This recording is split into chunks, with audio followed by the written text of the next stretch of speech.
Welcome to the DL Gaming Game Fest. I'm Bobby. I'm Nick. I'm Amanda. And I'm overwhelmed.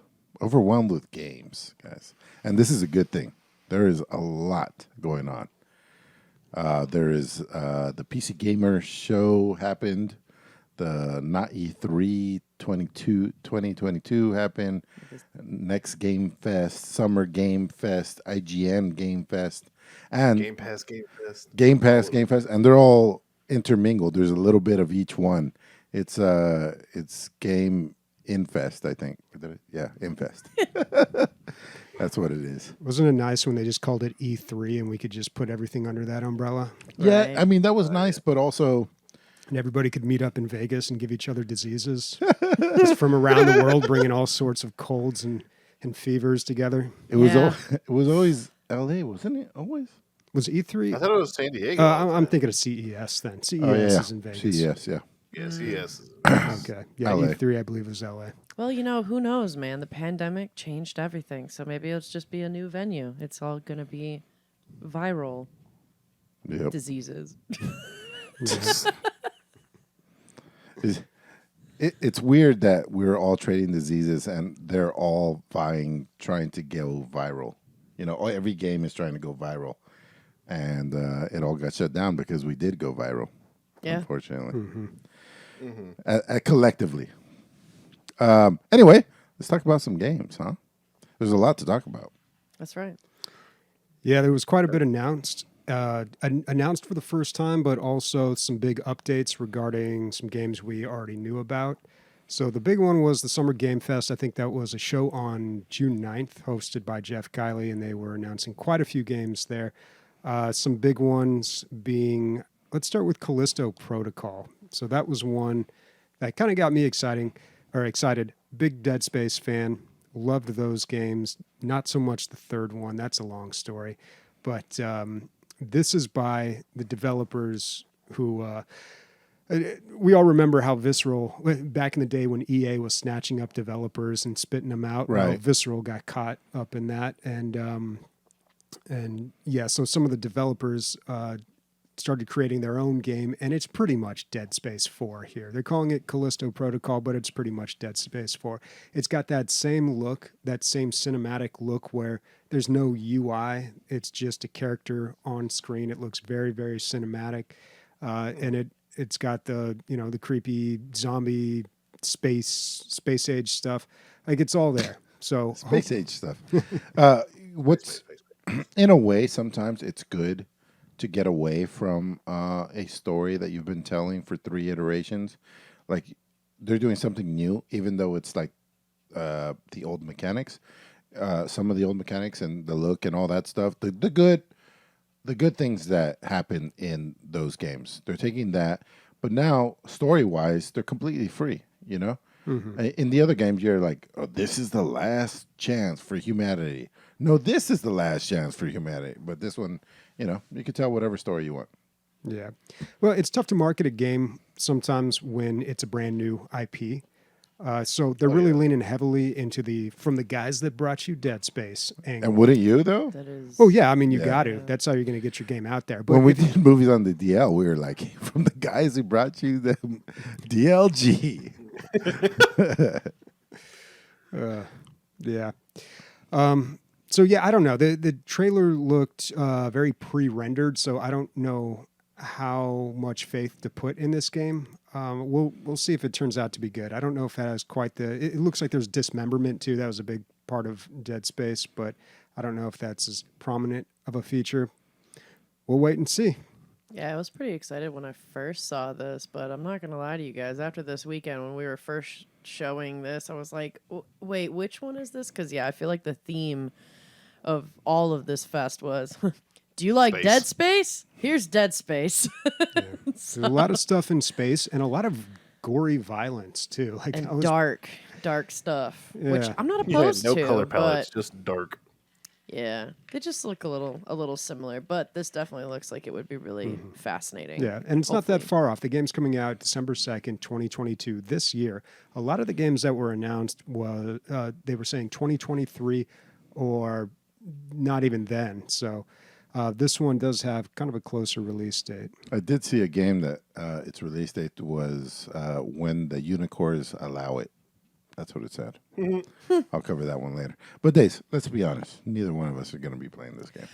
No, I am a scared little bitch and will Me not be able too. to handle this. But God, you guys I'm are looking. such chickens. Yeah, definitely. But you know what? We Nick? should have When- a scare off. Like play like one of the scariest games to see who can get further. Because I It's fucking gonna be you. no, I don't think so, dude. I couldn't get out.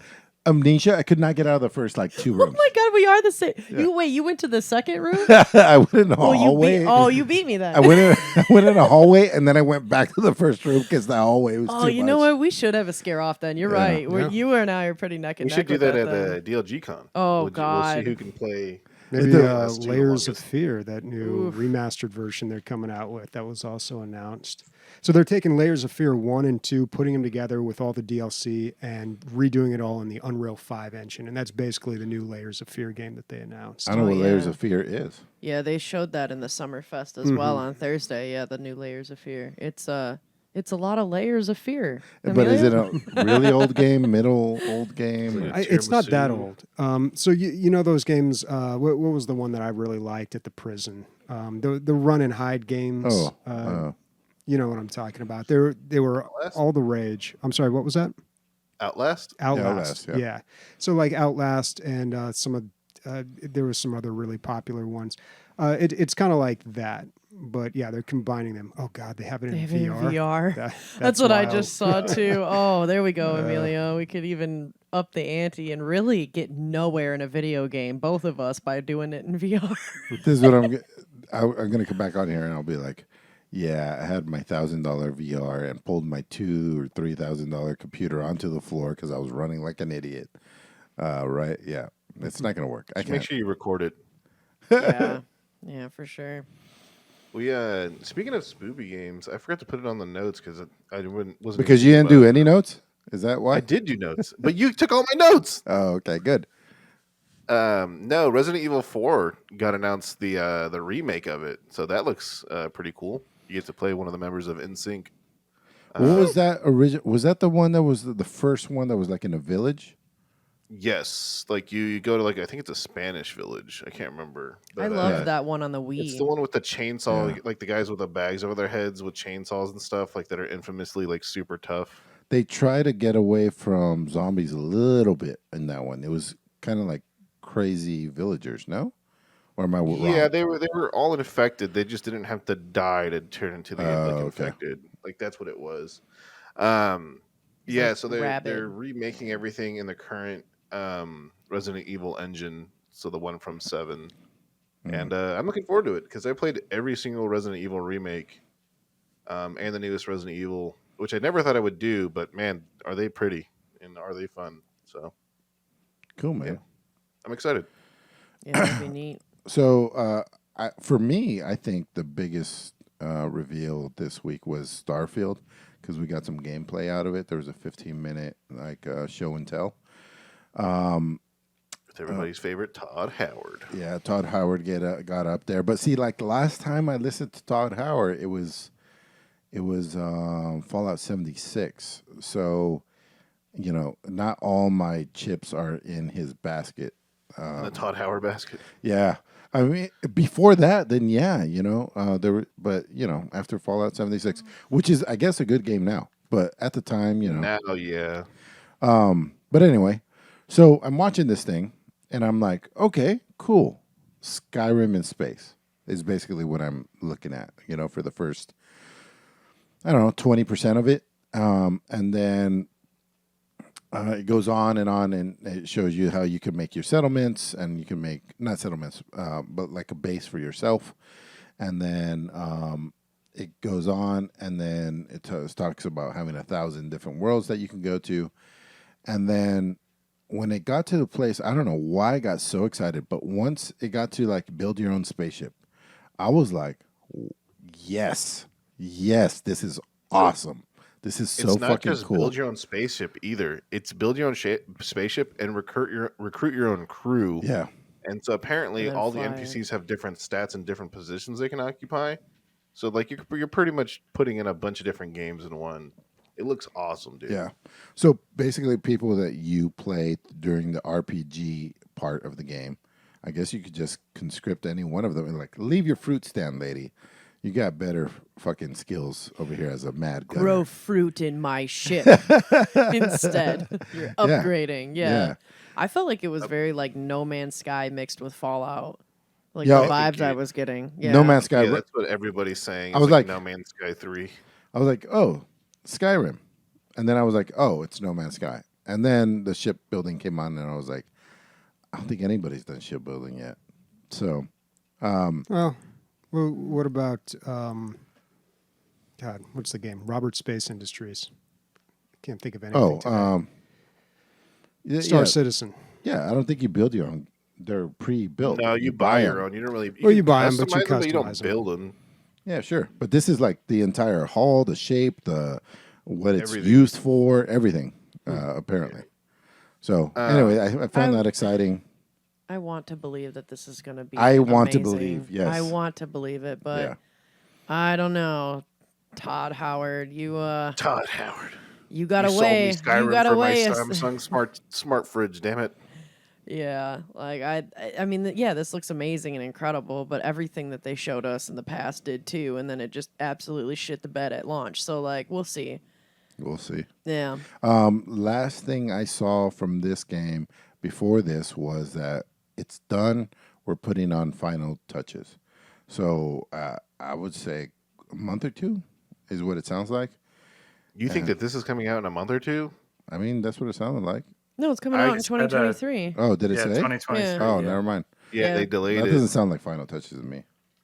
No, and of course not. Like I No. said, it's a Bethesda game. The final touches will be a year after it's released. yeah, dude. yeah, Like, exactly. Yeah, Yeah, which and I all the mean, modding. Somebody from the community has to do it for them. Yeah, Yeah. for real. Make your own other- adventure, the other- but I still love it. It's My only awesome. caveat for the whole thing, and like this is just the dumb caveman brain in my head, is that man, does this game still have the shitty Bethesda shooting, man? Like it just looks clunky. Actually, can we talk about the engine? Yeah, I think after a whole weekend of seeing a lot of Unreal Engine 5 stuff and then getting this like near the end of the fest and stuff, to me it was just like, oh man, like please Who's use a weird different caca on the engine. camera? I don't expect good shooting from an RPG. Maybe I should at these days, but it is what it is. I would rather a good RPG than a good shooter. I guess, yeah. Especially one where you could just like do whatever you want and be whoever you want. Agreed, but I feel like We should be there's- able to get both. I feel like there's just like not the shooting alone though with this. It's just I don't know. I don't know if Bethesda's engine can keep up with things like Unreal Engine 5 and like the other ones that are coming out and being used though, cuz to me there's something very much lacking in this visually and aesthetically in a sense, and I think it is the engine. Like it's I don't know. The It's, Bethesda engine has always been known to be clunky as shit. I wasn't And wowed when I saw it, and like visually, nothing was when I was like, whoa. Yeah, It was just like what you can do, which is what that's what Bethesda does well. Is like just opens up a whole. It gives you a sandbox playground, and then that's what's impressive. Yeah. yeah. Their engines. but they've have been never doing that for like the past 20 years. Like, No, when I is that totally gonna agree. run Dry. I totally agree. It's I just don't I don't know. know. I'm I'm gonna buy hopeful- it unless hopeful it's and like low the expectations. people that are playing it. Oh wait, no, is it gonna be on Game Pass? Yep. Oh, it is. Oh yeah, we're good. So Nick is gonna buy it, Yeah, and then he'll and then- return and then it, and then, And then return- and then download he'll it. yeah. Yeah. So for the fifth, so Game of the Weeks is Jurassic Jurassic Park World Evolution Evolution. 2, and for the fifth time, it's got to be fourth at least. Nick bought the game, played it for 58 minutes, and then returned it so that he could on Steam when it was a Game Pass game, at which we pick Game Pass games exclusively just so everybody, can jump in. So, yeah, there That's you go, fine. Nick. This Or at is least he fine. caught it in time. I feel like he's always doing his taxes whenever he's not talking, he's just not. He's in another world. Nah, it's for me. What it is like the last podcast I wasn't paying attention. Oh, I Just the put it last one. on my headphones, but I wasn't paying attention, to be honest. And I didn't catch the whole Game Pass shit. Oh yeah, I so forgot you weren't there. That makes sense. yeah, it wasn't there. All right, you get a pass on this one. All right. Well, A game pass on this one. something that is not on Game Pass and is full price, but looks interesting. I put on the radar the Quarry. That was also shown and kind of featured a little bit on Thursday in the Summerfest, and this looks interesting. I mean, at first I was truthfully a little turned off because I was like, oh yeah, another horror game at like $70, I think it is. No, thank you. But then I watched how they featured it in the Summerfest, and it kind of seems more horror along the lines of like Stranger a Friday Things? the 13th, a Stranger Things. That's the vibe I Yeah, got. that's the vibe I get too. And that's right there on that. Like, I can handle that kind of spoopiness. And so far, I kind of like to, they almost like poke fun at slasher films in this game, which I think is very fun and cool and interesting. It is a like more story base scary game in a sense where like, yeah, your choices matter, and you are like these teens and stuff living, or not living, but spending the weekend like at a cabin, and just like kind of all hell breaks loose with shit.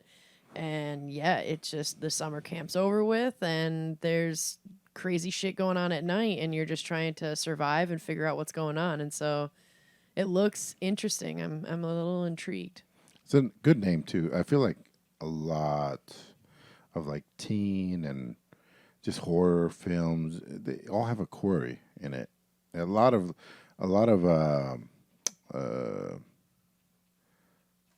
who's the guy? Who's the guy that makes all the horror? Stephen King. Yeah, Stephen King.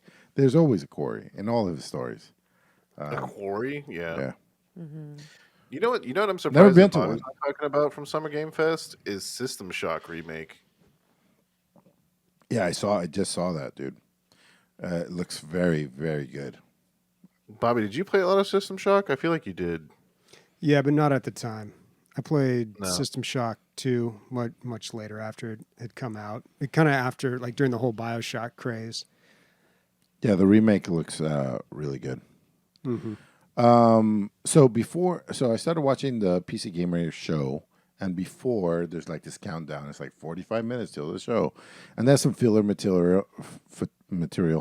And one was the story of Angui. Angui, I guess, was this like level 60 rogue in World of Warcraft that yeah. he would just camp this one dock, and that dock was the only way to get over to the other continent. And he would do it for 8 hours a day on one server indefinitely. Just like that was his job. He would get up and just gank people all day long. And so he became infamous to the point where like there's like a featurette about him. And you could watch it, and I thought it was pretty interesting. He just got joy out of like killing people. He's like, if you don't like it, go to a non-PvP server until they fix the game where there's like more guards or whatever. I'm just going to do this as my job. And then eventually he made a website where he would post all the negative hate that he was getting on, which almost like made it worse because more and more people were just coming to see what it was like. And it was just like, you're going to die. You're going to die if you're going to try to get on this boat. And some people, he said that some people thought they were safe because they would get on the boat and they would start sailing. No, he was on the boat. He was on the boat. He would kill you and then jump in the water and swim back. And he knew it. He knew the spawning location. He would go kill them. So like this guy was fucking famous. They interviewed some of the people that like he killed over and over. And yeah, it got to the point where they're doing this. But what's really funny is one guild in particular, because if enough people from a guild wanted to cross the ocean, they would go there as a guild. This was like a raid to try to get past this dude. And they wrote a guide. This is how you get past him. This is how one of the ways. So It's like an underground railroad. yeah, exactly. From an orc road. So he makes an alliance character on that on the other side. He raises them up, joins their guild, gets privileges for the website, reads the guide, and he, obviously downloads it. And he's like, "This is my prized possession." Like somebody made a whole list on how to get past me. Oh, and by the way, I made every single one of those tricks null and void. Like I feel I fixed all the holes in my game after that. So he was even worse after that, dude. But man, yeah, dedication to trolling, dude. Interesting. Yeah, Wow. this is a show that they're coming out with. It's like a docu-series called Tales from the Hard Drive. Mm-hmm. And yeah, they're going to be doing all different kinds of games, not just PvP games and stuff. So it looks pretty awesome from like what we're seeing here. Yeah, I I, thought it was I'm good. get I was entertained. I'm guessing they're going to do the Warcraft funeral thing, but and then maybe they're only going to do one episode per like game. So maybe Warcraft is done. Yeah. Maybe. hope I they- doubt it. There's so many stories to be told in Warcraft. Is it Oh, yeah. just gonna be Warcraft, or are they gonna go over like the strategy and the way that we used to trick people to going into the wilderness and RuneScape and kill them too? Oh man, those days. Yeah, I can't trade you this gold. I gotta put it down in the wilderness, and you put some gold down, and they run to it, and you just kill them. Oh yeah, those were the days. People used For those to who be don't like, know, in RuneScape, there's no open PvP. You can't just assassinate people like Angwe was doing at the harbor because it's a neutral zone. There's an area called the Wilderness, and after like I think it's 3 seconds, anybody can attack you, and so it's a very common place to kind of deceive new players into going in that Kind of? area. or Yeah, Or you could even deceive like decent ones. Like I remember I was a part of a clan, but I was only like level 92 or something, but I was in a clan of like 110 people. Like everybody, like they were level 110, everybody that was in it. So what they would do is they would go and hide in one spot and they were like, "Okay, draw some level like 98s out." Who are gonna think that you're easy prey, and they'd use me as bait, and then they'd get completely sidelined like by a bunch of people and roll That's them. Oh awesome. yeah, I had so many experiences of tricking people to get into the wild, dude. Like I'd walk around, and when people were just like, "Will you be my girlfriend?" and follow me around a bunch, I'd be like, Oh, "Yeah, but take God. me to the wilderness. That's where I want my first date." And then I'd kill them. Like fuck you. I want to see the dragons.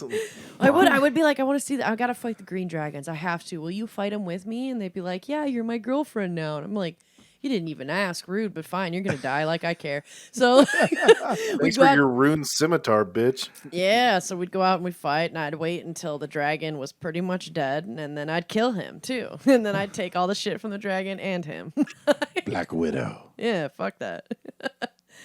What do you got, Dave?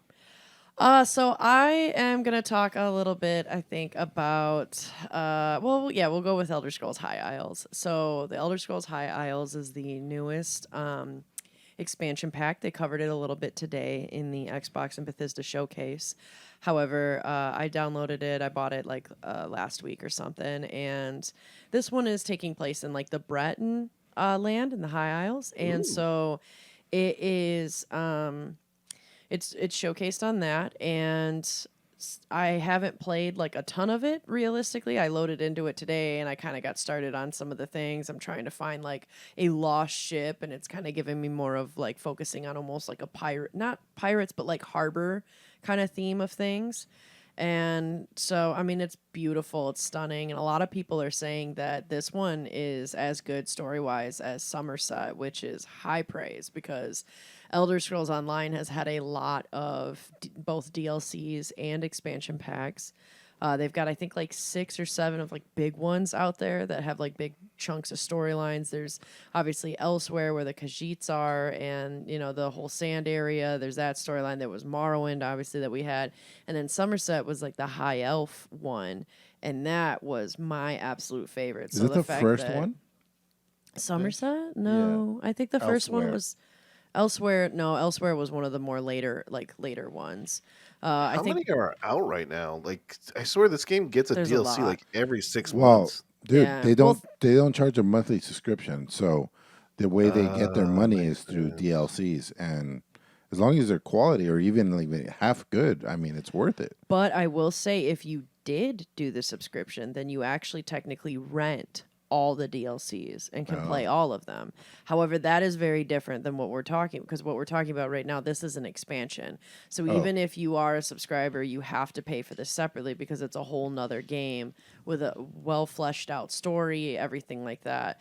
And no, I'm excited to play this more to figure out more of the storyline and everything going on. But it seems very like medieval for the king kind of thing, that kind of vibe. So it seems very interesting, and I'm kind of curious to how this one's going to play, especially when out of all the DLCs and expansion packs, everybody's comparing it to Somerset, which is, like I said, my favorite. So this is cool. Is this the first expansion?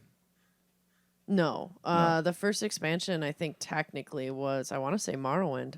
Okay. When they did Morrowind, and I loved it, but that was one of those ones where honestly it could have been a sack of shit, but it was Morrowind, so like the nostalgia for me just wrote it. Like I loved Morrowind, I absolutely killed it, and it was great, and like it was fantastic. But objectively, I wouldn't say that was the best expansion that they had. Gotcha. Cool. That's exciting. Yeah, that's pretty exciting. Next on my list was Rotwood. This is not so. It's a 55-second preview. It's not a whole lot, but it does come from Clay Entertainment, which Bobby and we both enjoy their games. It looks great. It's a side scroller hack and slash, brawler beat 'em up, kind of like Final Fight or something like that, but in a fantasy setting. There's really not a whole lot of information, but I think I've liked all of Clay's games, and something that's multiplayer. I think this might be their first multiplayer game, so yeah, that's a good thing. This almost looks like the little like forest animals in South Park, or the forest creatures out of the Happy Forest Friends. The Happy Forest Friends mixed with like Castle Crashers. Definitely Castle Crashers. Yeah, very Castle Crashers. That's cool. Next up, I feel like there's so many indie games that are like this, where they're like side scroller, or like area scroller, like beat 'em ups with cute graphics. it's an easy. I'm not a developer, but it does seem like on the easier side of, there's not a ton of mechanics that goes into it. Yeah, and, a lot of them are good. What was that one that we played? Something Kingdom? Kingdom. Maybe it wasn't Kingdom. There was one, and I was scrolling through my library the other day, and I was going through the games that I had beaten, and I saw that one, and it's one that we always forget about. But I'm like, God, that's always that was a good one. I remember Mother Russia Bleeds. I think we enjoyed that one. No, this one was. It looked very similar in graphics. It was like cartoonish, animated, and it was a roguelite as well. Wow, I'm completely lost. I'm sure if I saw it, I'd agree.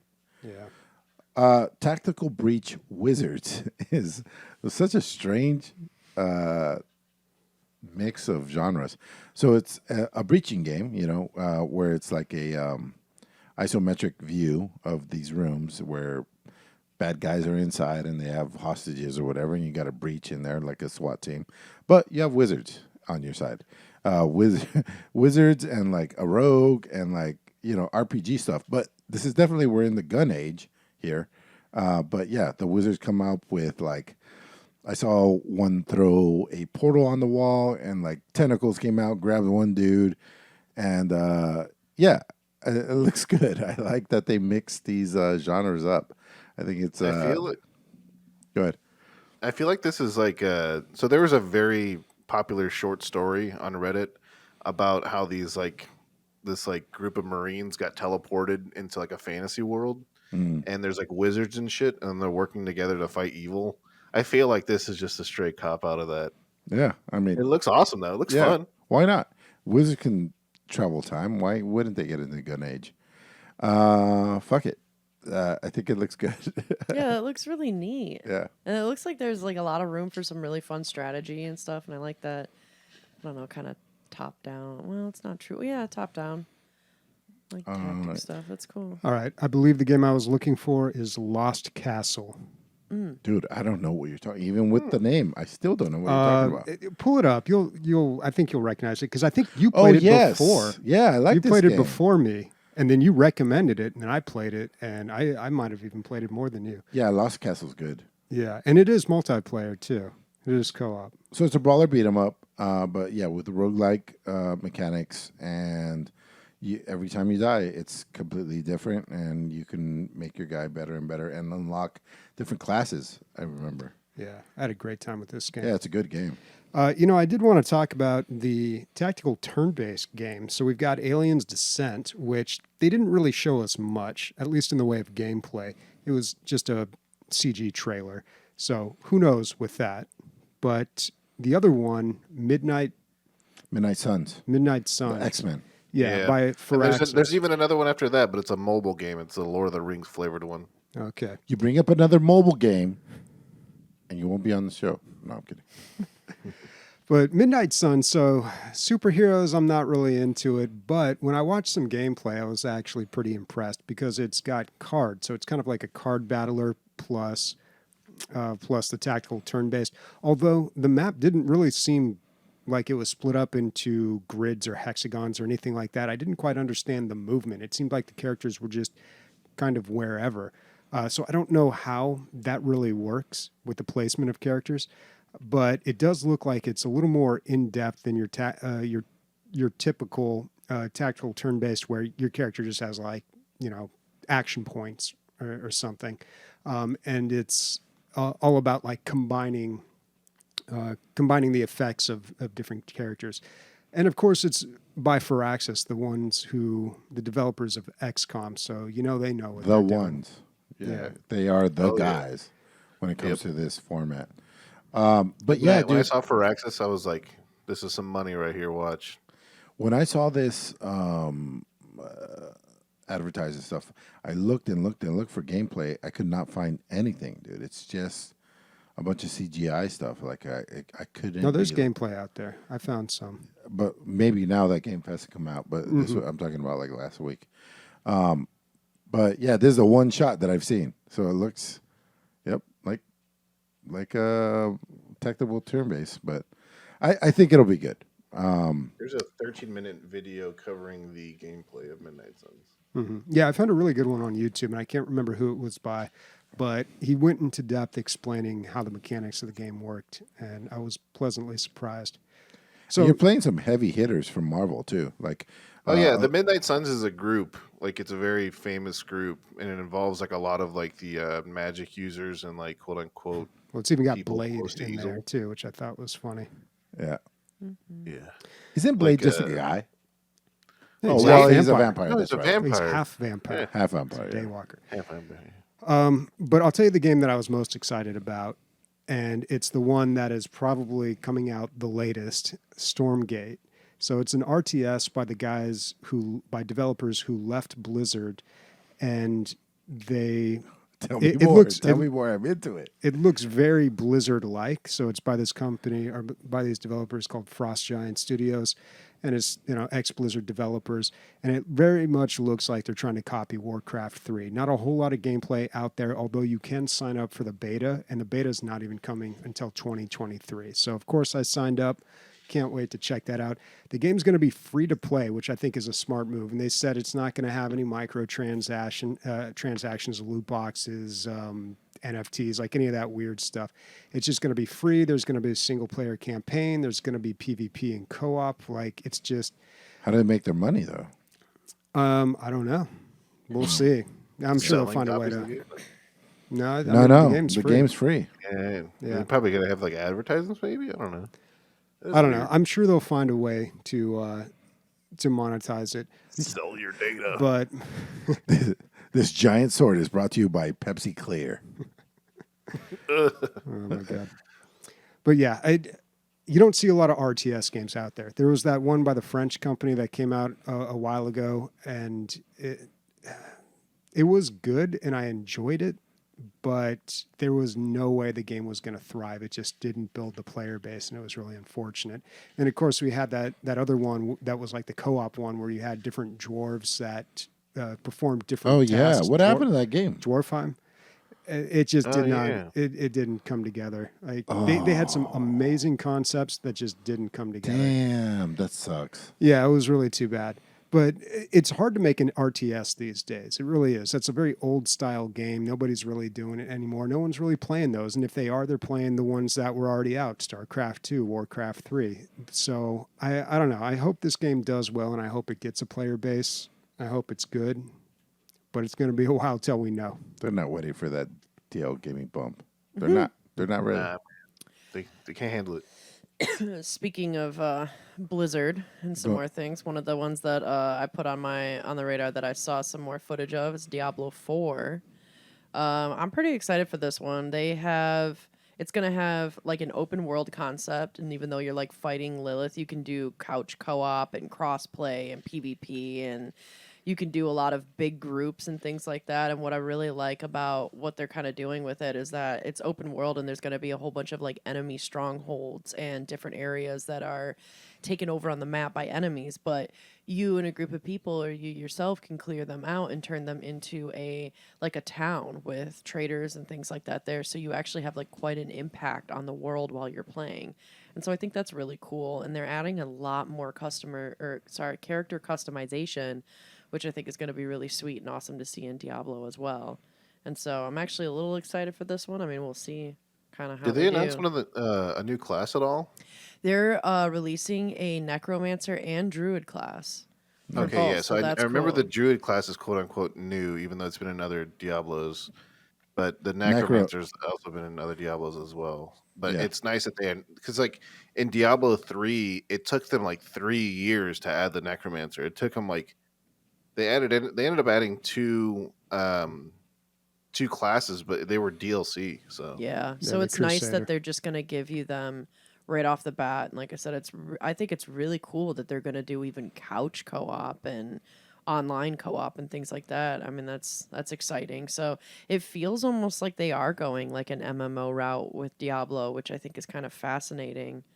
I think I hope it's successful.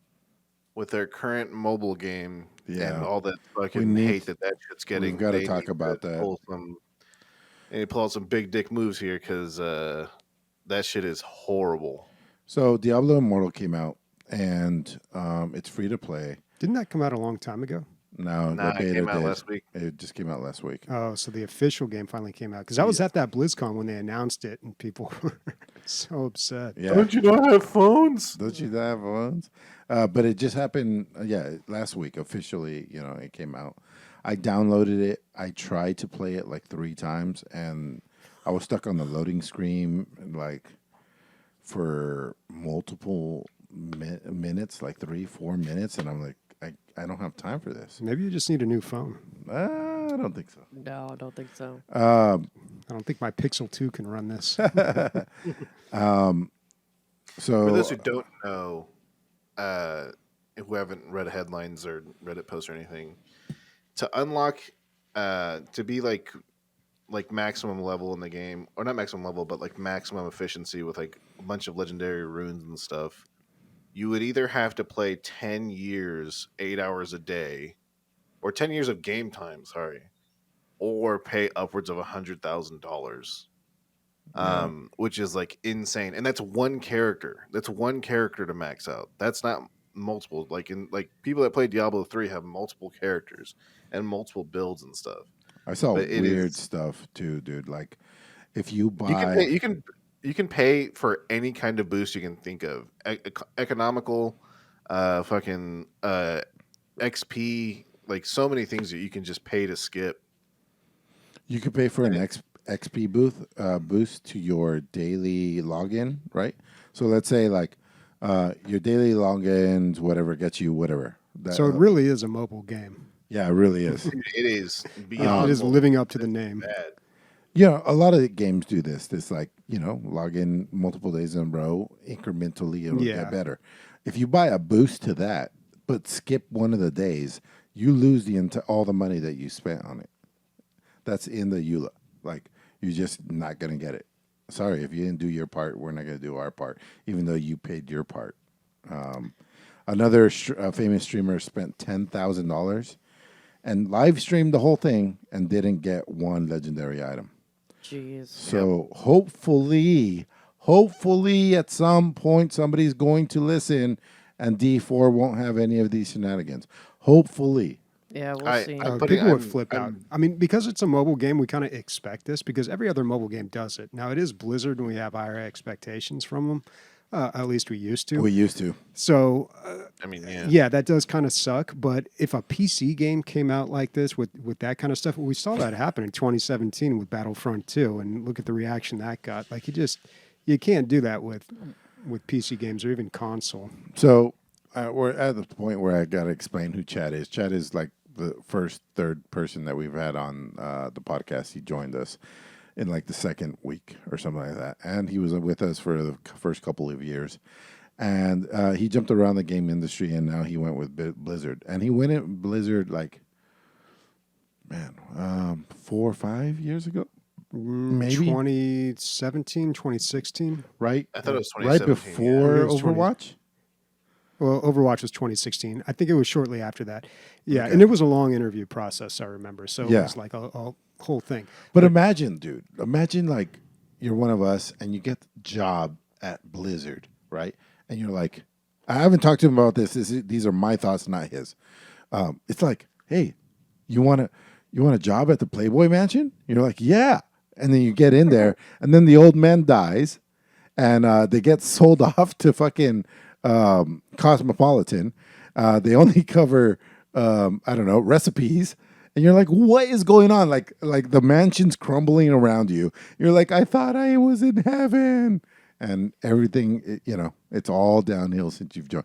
I think it's him, personally. I think he pulled down the company, but I think I believe it. I think it's that, especially when it comes to mobile games, dude. They're just high on greed, and it'd be much better to just be high on life, which is the next game that I put. So bringing it back to PC games instead of mobile there games. you go. Get it. High on Life is gonna be like a Rick and Morty kind of game, They got Justin, what's his face? That I'm so bad with names though, but I think Justin is Roiland? Yes. Yeah. Yes.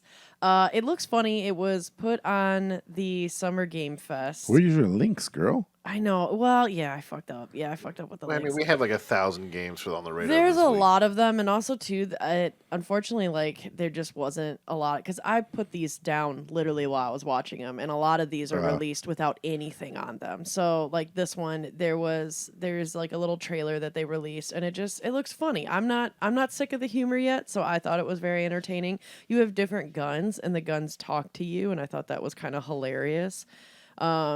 Yeah, and so like I said, there's these different guns. I think one of them was just like, "Oh, you're holding me a little too tight. I like that," or something. Like it's so funny. I would have never thought of like interacting guns, like living guns and stuff. But this game, just like all the other games in this showcase, are going to space. So, but Dude, it is the summer of space games. it's the summer of space games, but this looks like super fun and just silly and goofy and dumb, and that makes me very excited for it. Yeah, all his games are usually pretty good. Although think they've I mean, been it puzzle looks games. pretty funny, to be honest. Yeah, I totally missed this one. Yeah. It looks very entertaining and kind of hilarious, and you're interacting with different people. It seems to have like somewhat of more of like an open world concept. But yeah, I believe it's coming out in, I want to say 2023, like a lot of games, but looks fun. I think that's very funny to have like a big part of your game being like guns that interact and talk with you. I haven't really seen that. There's in been a lot of games. talking swords, but not a lot of talking guns. Yeah. That's Right. cool. What about you, Bobby? Did you see anything else on the summer game fest? You know, that there was a found? lot that I saw and everything looked good, but nothing really worth mentioning. Witchfire looked kind of cool, and that's by the old People Can Fly developers from Painkiller and Bulletstorm. And I think Outsiders or Outriders. I never played that one, but that one looked kind of cool, but nothing else really worth commenting on. Yeah, I pretty much had a personal feed with like all my friend group, and they were just bringing up things to talk about, and everybody was just freaking out about what's that Bethesda game in space? Starfield. Yeah. Yeah. I just feel like everything's in space and everything's using Unreal Engine 5. for this Yeah, a whole lot of thing. them. I mean, I thought that there was some unique ones too. We had a thread going in our Discord, which if you haven't joined the Discord at this point, I really don't know what you're doing. It's like Nick and trying to buy games instead of just using Game Pass, man. Get with it.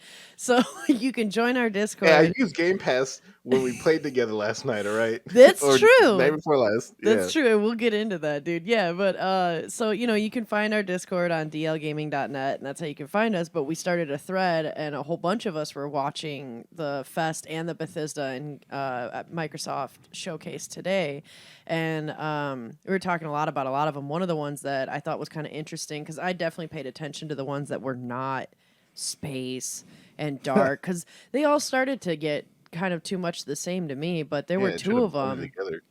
Yeah, there were a few that I thought were really kind of fascinating and not dealing with that. Like I'm so sorry, Sniper, I did not put these on the list, but so I'm gonna try and speak slow to help. One of them was As Dusk Falls, and this one Zap and I were talking about quite a bit because it looks very fascinating. It's like a very emotional story game, and they have a really unique kind of artful graphic style. But it's this story-driven game of like this family going on like a road trip and their shit breaking down in Arizona. And what's cool about this is I don't think I've ever really seen such a story-driven game that is multiplayer up to 8 people. Wow. 8 people can play this. You can do this as like a game night thing, and it's kind of like unfolding and unlocking this whole like motel that has all these secrets and this like event that goes on. Like it just seems like such a cool story game, but the art style is really what got me sucked in, and I just thought it's really interesting. Realistic painting, I would Mm-hmm. say, right? Yeah. It's like it's Yeah. almost like a moving I call it Instagram filter, but Instagram filter. But I thought that one was Rude, cool. dude. And then, another one that I thought was really neat and exciting that's a little bit different than what the theme was is Flintlock, The Siege of Dawn. I saw that. That one looked pretty cool, too. That one is like the woman it's the female protagonist, and her goal is to try and kill a god. And it's like kind of Civil War almost era kind of a style of things. Like there were elements that I was like, oh, wow, reminds me a little bit of New World, but like God of War mixed in with it. Like I thought it was New World like expansion when I was looking at it. That's what I thought it was. in the beginning, but This no, looks then interesting. it kind of plays almost like I said. What it looks like is like a semi. I don't know if I would really say God of War, but yeah, like a similar to that. But it's cool. She's got like a really unique flying fox thing and can fly, and it just looks like the combat's gonna be fun and really cool and fascinating. I mean, it looks beautiful, and I just think it looks really badass and like a cool thing. I love that you can just hop on your fox and go flying and do all these different tricks and line down, and then you still have like the old guns and rifles of shooting and things like that, and it looks awesome. It like there's elements like that what just happened where she jumped off a cliff and then kind of power fisted down and blew a bunch of dudes away. It's like it almost reminds me of like Assassin's Creed with some of the walking and the way that they do some of these world building elements of things. So I think it's cool. It's a hefty game to try to shoulder. Who's the dev on this? It's Kyler or Kepler. Kepler Interactive. Yep. Developer, sorry. A44 Games. Have they made anything else? We just saw something that they were making. I think that was oh god, it was one of the Dead Space like games, I think. The Calypso thing, maybe? No, I don't think that was them. I don't know. They No. came up before. Scorn, but- which is one of the games I'm going to Scorn. talk about. Nice. Yeah. This one releases early 2023, by the way. But yeah, what is Scorn? What is that about? Just very quickly, I think it's basically Myst in a H.R. Geiger world. That's exactly what it looks like. It looks like a bunch of humanoid-ish architecture, like humans are in the architecture, and you're walking around trying to figure out how to get through it and how things work in this fucked up, weird-ass place. But what a great mix of genres. I think it's done before, but not to this graphic level and not in a first-person perspective. I think I've seen it in like a side scroller or something like that. But yeah, this is crazy, man. This guy's trying to he's pushing his guts back into his stomach. His limbs are starting to become, part of the world. The world is probably starting to become part of him. I don't think I'll play this, but I definitely, I've always appreciated H.R. Geiger. And, I didn't see his name anywhere on there, but you can definitely see that it's highly influenced by him and his artwork. Savage, dude. It's crazy. Yeah. The last time I felt like this about this game, a game was when that one you played that you're in hell, Bobby. That's the first person. Oh, yeah, I know Started what with you're an talking about. A. The one where you like, Yeah, Agony. Agony. Yeah. yeah. Yeah. All right. God, there's so many fucking games, man. Dude, so many. Just trying to recall all these names and shit. We're like Agony, Scorn, like, man. Disembowelment. That's the problem with all these game fests is like after a while they just start blending together and you forget which one. And is it's which. unfortunate, dude. I feel like I wish they didn't do it this way, but because so this happened last year, and then we were like, oh, we're gonna hit this for like 1 month straight, and then we kind of hit it the next week, and then it was just all gone. It was like the news cycle, like, oh, half the world blew up, and you're like, oh my god, and then the next week you're like, oh, gas is $7 a gallon. Well, they did announce a game that I have no interest in playing, but I thought the trailer was interesting. Goat Simulator 3. Yeah, so get it. they parodied the 2014 trailer of Dead Island 2, which never came out, famously, because Dead Island has the best trailers and they never live up to the game. We all fell for that reverse slow motion trailer for the first Dead Island, and then the game didn't quite add up, although I really enjoyed the Dead Island series. And then they announced Dead Island 2, and I forgot it was 2014, so long ago. And they had this trailer, the guy was running, he didn't realize the zombie apocalypse was happening behind him. It was real funny, and then the game just never came out. So then the way they set this up in the show too, they didn't give it away at first. They said, a trailer from a long-awaited sequel. And the joke is, and I went back and watched we're watching the Goat Simulator 3 trailer here. By the way, there's no Goat Simulator 2. They just went straight to 3. But I went back and watched the Dead Island 2 trailer, and they really match it beat for beat. So instead of the zombie running up and eating the girl on the roller skates, it's a goat that butts her off the side of the pier. And like the car swerving and crashing, like everything just matches there. So I thought, I got the joke, but I was thinking, God, that was 8 years ago. How many people are going to get this? Apparently enough. But also, does it matter? Like on its own. Yeah, the trailer still works. Yeah, on it its still own. works. Yeah. Actually, what was very funny was being in the thread when this came on live. Like, Zap straight up was like, oh my God, is it finally happening? Dead Island 2? And then the goat shows up and he's like, oh, fuck you. Fuck you. It almost deserves my money just because of the hard troll. It really does. Such a fucking troll. Like, I'm really thankful that I got to watch somebody get tricked by that and then really pissed off at the result. It's very funny. It's a good troll. Wow. All right. Well, are we ready to talk about games that we did play? I mean, I have one left. Oh, well, yeah. What's Okay. the altars? The Altars is I wouldn't have put this on there if their pedigree wasn't so good. So this developer made Frostpunk, and they also made Children of Morta, which I played a good amount of. So this is a story about a guy on a mobile research lab. And when I say mobile, it's basically shipping containers on a giant wheel. It's at the end of this. But this guy wakes up and he comes into the main hall and he's surrounded by versions of him. It's not him exactly. They're not clones.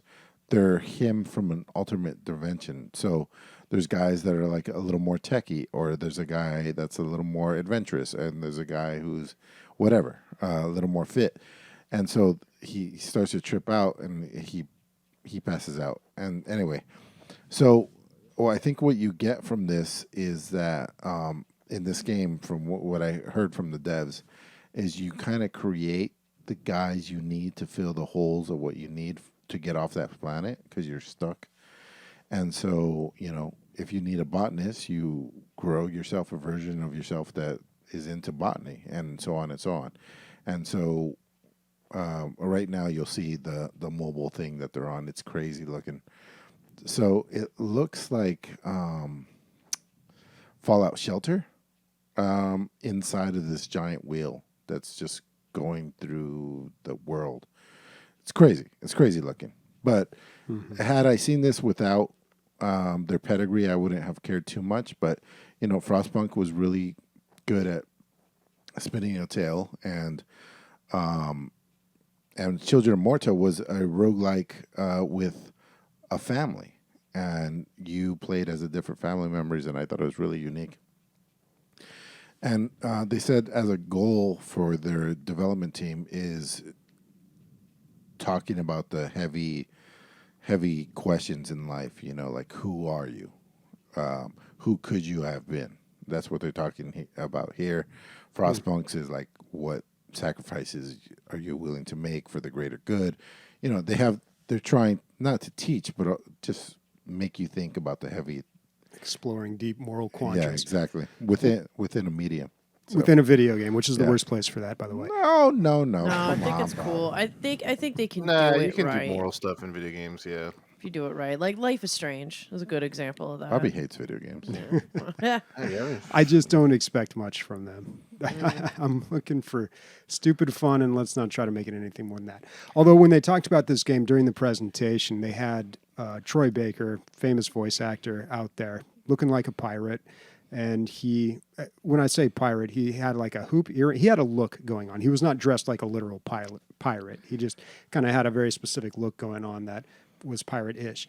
Anyway, he was talking about when they approached him for this game, and the elevator pitch was Duncan Jones' Moon meets Fallout, which if you haven't seen Duncan Jones' Moon, that's a great movie. He also directed the Warcraft movie, which was not great. But Moon was... You just lost points for mentioning that one. Well, I'm tying it into video games. But yeah, I mean, it's cool that it's a cool concept and it's a cool idea. And they said it was, from a voice acting perspective, it was a very challenging game to make. So because you're doing the same voice with different inflections, I guess, right? With like different style, because it's technically like different people in a way, right? Or like slightly different people. Same vocal cords, though. Yeah. Yeah, interesting. Yeah, that'd be interesting. Well, moving on to games that we have played and the highlights, and I'm going to start off with a game that is just dumb fun. So, Bobby, maybe you'd like it.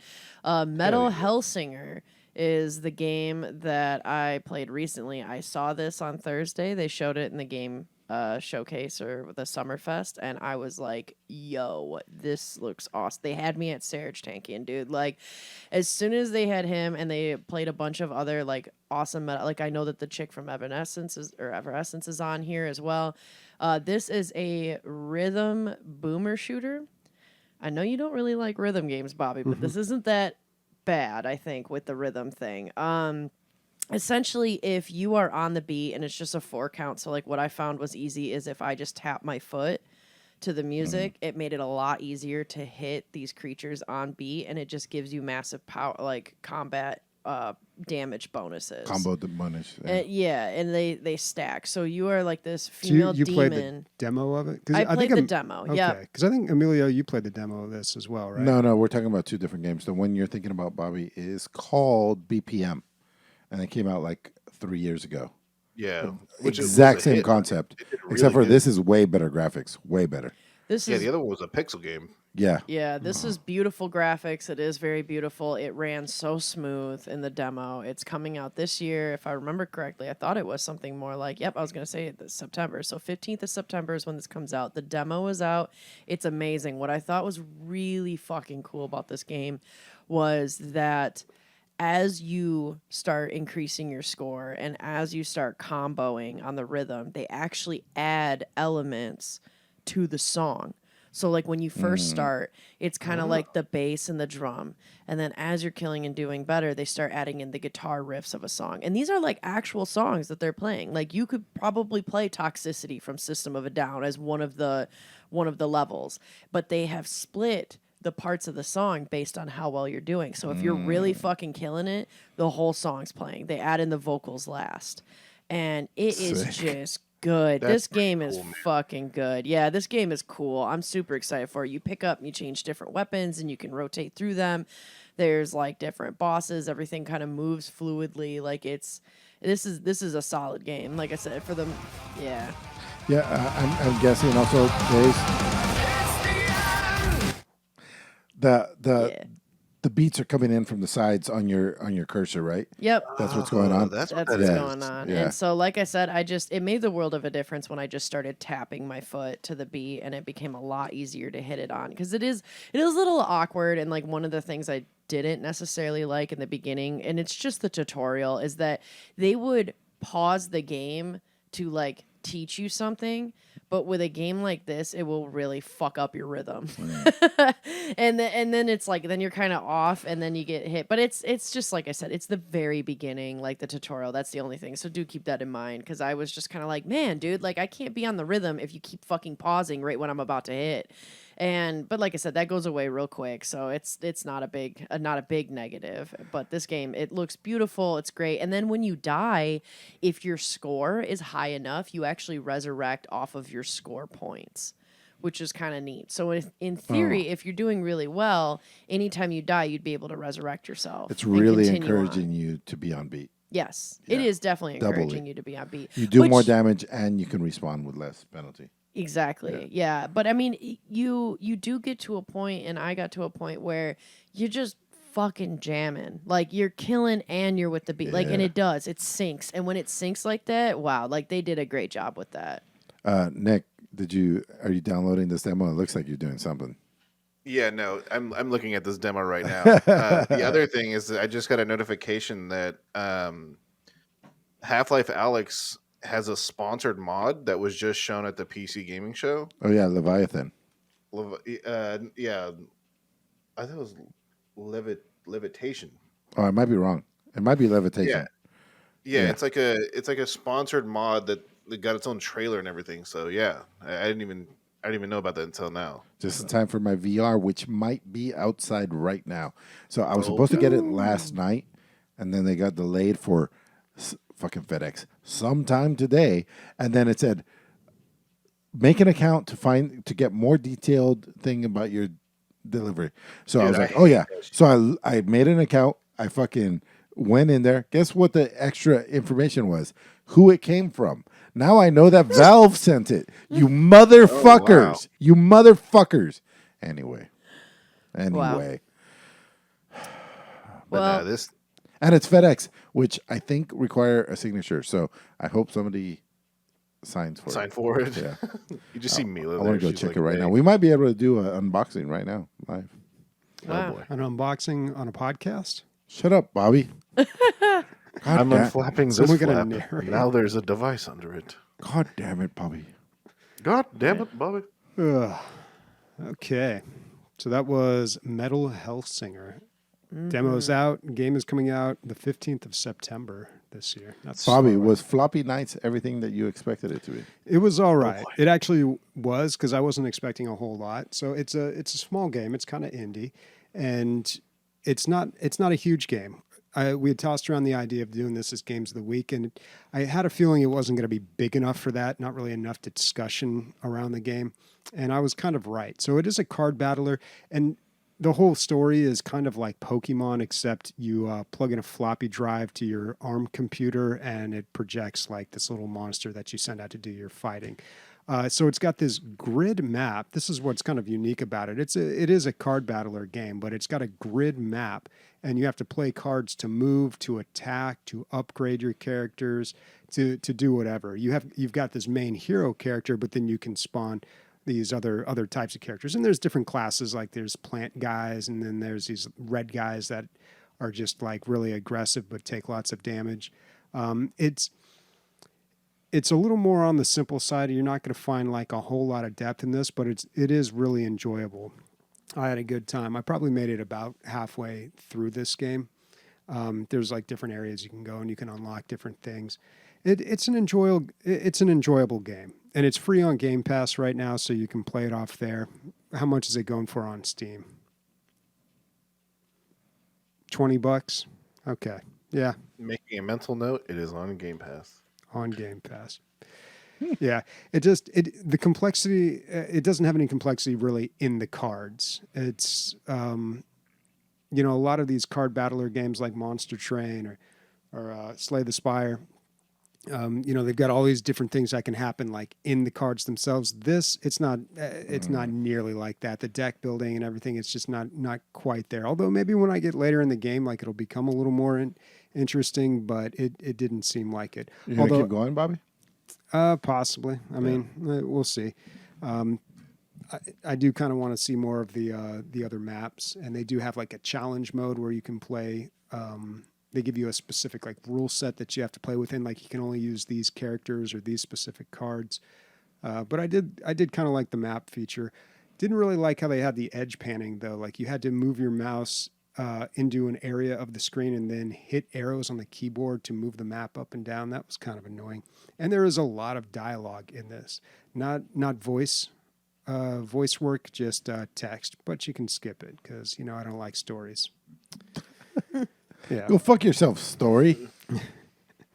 Oh, jeez, man. Nick, what do you got? So, I bought Black Mesa for Leslie because she's never played Half-Life. Half-Life's arguably like a quintessential PC game that everybody should play. It was either let her play Half-Life 1 with potato graphics or let her play this. Yeah, I don't think there's a question there. Yeah, not even close. She played about, I think, an hour and a half, and then stopped playing just to watch the podcast and stuff. So that's nice. Oh, tonight? Yeah, tonight. Cool. Watching her play, man, this actually makes me want to pick up Half-Life 1 again because I haven't played it since I was like 12. So, have you guys played Black Mesa at all, or have you guys only played one? It was Bobby's game of the year 4 years ago, Bobby? 3 years ago? Maybe not that long ago. Yeah. Yeah, whenever it came out. This game was in development for a very long time. It started out as a mod like over 10 years ago, I want to say. And slowly grew. I think they announced it on Steam, or it released on Steam in an unfinished form, maybe 2016, around there. And that's when I first played it. And then it just ended after you go to the alien planet. The game just stopped. It was so weird. I was caught off guard by it. But then, they finally finished it, I think in 2020 or December of 2019. And I played it again. And they took a lot of creative license with the ending. But it kind of needed it. I would argue they did improve the ending. Like it gets it builds up to quite a crescendo at the end. And even though it is very different, I think it did a great job of building on the original while still maintaining what made the original great. Yeah, I think it's one of like the best remakes ever made, and it's a fantastic game. Bobby, so I read this one line 15 years ago, and I'm not sure if this is exactly how this went. So the aliens you're fighting in the first Half-Life, aka Black Mesa, are they running from the guys that you fight in Half-Life 2? Like, are they being hunted? What I think, the way that I understood it from what I read all those years ago was that like they're trying to escape from the Combine. And so that's why they were invading our world, because they wanted to get away from. But then by Half-Life 2, it's already too late. I don't know. I really don't even know what the story of Half-Life is. I figured there were good aliens and bad aliens, but I really don't know what the story of Half-Life is. And that's kind of like the whole hook of Half-Life and why everybody was in love with it, because it was a mystery that they never revealed. Who is G-Man? What's his part in all of this? So, yeah. And of course, if you answer it's the J.J. Abrams mystery box. If you answer that question, then it loses all its appeal. So they never did, very smartly. Yeah, it's part of the appeal that you never really know. I think you kind of write your own story.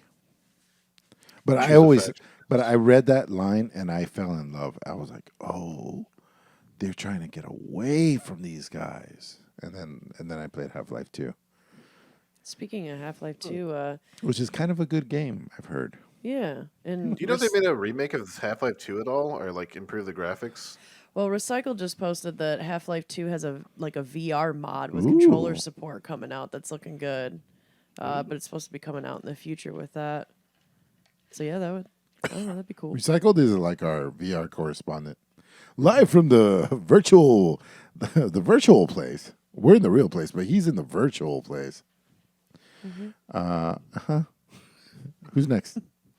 Well, what was tiny? Speaking of like a little virtual place, a little tiny place. What was Tiny Tina's Wonderland like? I ain't played much video games this week. I did play Tiny Tina's with John last night for about 2 or 3 hours, and we're continuing through the storyline, and we're having a good time. I am not like blown away. I'm not like, oh man, I am having such a good time, but I get to hang out with my buddy, and the game works, and it's above neutral, it's over like at 60, 65% or whatever enjoyability, if you want to like kind of quantify it. But it's a vehicle where I get to hang out with John, and that's cool. I think like enjoyability wise, we had more fun with Stolen Realm, which is kind of like a D&D and fast forward where you can play for 20 minutes and actually get through a level and have fun. And that's still in early access. This has tons of customability. There's a lot of D&D tropes, but they poke fun at it, and it's really cool. Like, this whole quest was like, she has this game board that you're playing through, and you have your little miniatures or whatever you're playing through, and she dropped a Cheeto onto the game board, and the character's like, we can't progress. There's a Cheeto on the game board. And she's like, oh. And she totally makes up something on the spot. She's like, obviously, that's the asteroid of doom. And you have to go kill this guy to get the key that opens the asteroid of doom. I ain't drop anything on the game board. And that's the whole, like, and you're that we spent like 2 hours on that quest because there's a bunch of things you could do on there. So, yeah, it's enjoyable in that way. Customizing your character, it's a lot more than any other Borderlands game for sure. You can because you have stats kind of like in D&D where like you can go into strength or intelligence or wisdom or whatever. You can really like min-max if you want, which is what I'm doing, which doesn't mean I'm super happy with it, but that's what I'm trying to do. And at least it lets you do that. At least it's an option. The old Borderlands games, it was just like, get a gun that kind of goes with the guy that you got, And this has... I'm playing the sniper guy, give me the sniper. Exactly. So, having a good time. Best looking Borderlands of all time, for sure. And I think we'll probably finish this one. Nice. Speaking of finishing... sorry, last thing. DLCs have been both DLCs have gotten terrible reviews. Some of the worst things in 2K history. I don't know why they're so bad, but 2 really bad ones. 2 stinkers in a row. Sorry, Days. No, I was just going to say, like, speaking of finishing things, Nick, did you finish V Rising? Fuck no, but I finished my second base. Nice. Dude, V Rising continues to surprise me. We got Leslie to play with me and my buddy, and she liked it a lot. It's hard to not like this game, especially when you're a fan of Diablo. It's obviously like the same camera angle and shit like that. You can actually rotate your camera, which is the difference. But man, like the building and all that kind of stuff it's still drawing me in. Meanwhile, my other friends, which like they're all part of the same friend group, they're like, we should play WoW, and me and my friend Brett were just like, nah, man, we're sticking with V Rising right now. We're hunting for blood. Little busy. Days, where are you with V Rising? Have you done everything there is to be done? I have 3 bosses left to kill, but I don't know. This was a beautiful flame that kind of went out a little bit for me. We were supposed to do a PvP night on Friday, but the number of people in the server have dropped dramatically, and so like we didn't really have enough people to do PvP. I was hoping I'd be able to get some PvP done and talk about it, but just nobody there to kill. And the only thing wrong with V Rising is Summer Game Fest. is basically what happened. Like everybody's That's like true. looking at all Yeah. this like shiny new stuff. Yeah. Yeah, it's It's one of still the worst parts about like the gaming community right now is there's just so much shit coming out, man. Like I Yeah. see why like media companies have like multiple game correspondents because like the age of having like 1 to 4 just doesn't cover everything. yeah, there's a ton. But And Sniper's doing some research. this So is still a cool game though. V Rising's pretty solid still, but I don't know. I think I had a lot more fun instead because I think it was Friday night. I had a lot more fun playing instead of PvP V Rising. I played Spacelines from the Far Out, which I hate this title because I always forget it, but this game is, I think, great. I don't know, both it was Bobby, Sniper, myself, and Captain Gummy in the beginning. And then Captain Gummy had to leave, and then Nick came and joined us, and The fucking Gordons. the fucking Gordon Is this- Express. is this a Game Pass game? This is a Game Yes, Pass yes. game, and I'm telling you, it is tenfold more fun when you've got 3 people role playing and 1 person just yikesing in their head the whole time, just dealing with it. I'll let And you guess who it was. Emilio. No, I know. When it was when Gummy was playing with us, he and I were not really playing into the role playing, but we were at the front of the ship. He was driving it, and I was handling the radar. So we had kind of the more serious stuff to do, and then Christian please. and Amanda were in the back entertaining and feeding the passengers. So I feel right. like they could goof off and have a good time, but we had to be all business up at the. Oh, the Mister, front get here. on the radar and press 1 button. We were swinging. I can't even fucking talk. I can't believe what you just said. Ridiculous. Ridiculous. For those who don't know, because we're talking about passengers and shit. So this is a game that's kind of like Overcooked in space, but instead of a kitchen, you're operating a transport ship in space, and so you pick up customers or passengers, all while maintaining like energy levels and things like that. Where energy goes, it's meant to be played at 4-player co-op. It's funny as shit because, like, for example, like one of the things is like if you turn too fast or hit an asteroid, a bunch of the passengers will start throwing up. Like people will shit on the floor if the bathroom's taken. You don't take them to the bathroom. Like I'm not saying poo poo and pee pee are funny. No, they are, I'm not though. saying the game is funny because of that. Yeah. There's so much more to it. Like all the little subspecies of like aliens and stuff is hilarious. it's, And I was expecting to play like 10, 15 minutes or just to check it out for a second. I ended up playing like an hour and a half. So it was pretty fun. Well, unfortunately, that's about all there is to this game. So we played through. You play the tutorial, and then they start you out in the game, and it's like a map, like you would see in Slay the Spire or, any of those other games where there's like this branching map. path. Yeah, FTL, and you choose which path you want to take, and you kind of see ahead, like, oh, there's an upgrade station over there. Let's go this route. And then you fly, and you can also see like, oh, there's comets in this area, asteroids in that. So some of them are more difficult to get through. But you get through maybe 2 of those maps. One of the areas you go to is Gambulon 5, which is basically Vegas.